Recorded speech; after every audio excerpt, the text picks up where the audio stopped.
Hello అండి అందరికీ. నేను సప్త శనివార వ్రతం 7వ వారం పూజ చేసుకున్నాను కదండి, మీకు అందరికీ తెలుసు. అయితే నిన్న కొత్త అమావాస్య ఉంది కదా, అమావాస్యతోని ఉద్యాపనం చేయొచ్చో చేయకూడదు అని చెప్పేసి మా అక్క అయితే చిన్న డౌట్ అడిగారు. అయితే నాకు తెలిసినంత వరకు కూడా మనం మొదలు పెట్టేటప్పుడైతే మంచి రోజు మంచి తిథి అవి చూసుకుంటాము, కానీ ముగింపు మాత్రం ఇంకా మన చేతిలో ఉండదు కదా, కంటిన్యూ వెళ్తాయి కాబట్టి ఇంకా అది అమావాస్య రోజు వచ్చింది.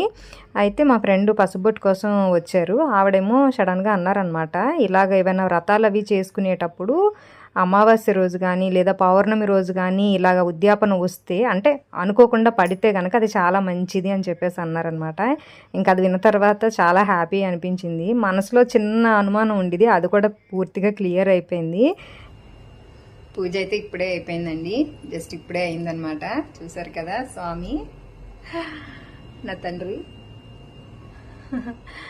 7వ వారం పూజ అయితే పూర్తి చేసుకున్నాను. అండ్ సప్త శనివారం పూజ అయితే కంప్లీట్ అయిపోయినట్టే. ఇంకా ఒక్క వారం అయితే స్వామికి వడ్డీ అంటే ఇష్టం అంటారు కదా, వడ్డీ చేయాలి కాబట్టి ఇంకొక వారం అయితే నేను చేస్తాను పూజ. యాక్చువల్లీ ఏంటంటే నెక్స్ట్ వీక్లో మేము సేవకి వెళ్తున్నాము. అండ్ నెక్స్ట్ వీక్ శ్రీరామనవమి రోజు వెళ్తున్నాం అనమాట సేవకి. అటు నుంచి వచ్చిన తర్వాత 8వ వారం పూజనైతే చేస్తాను. ఇంకిప్పటికైతే స్వామివారికి అయితే ఇలా చేసుకున్నాను ఉద్యాపన. ఈరోజు అయితే ఒక 2-3 కుదిరితే 7 మందికైనా సరే పసుబొట్టు ఇద్దామని అనుకుంటున్నాను. ఇంకా 8వ వారం చేసుకునేటప్పుడైతే మిగతాది చూద్దాము.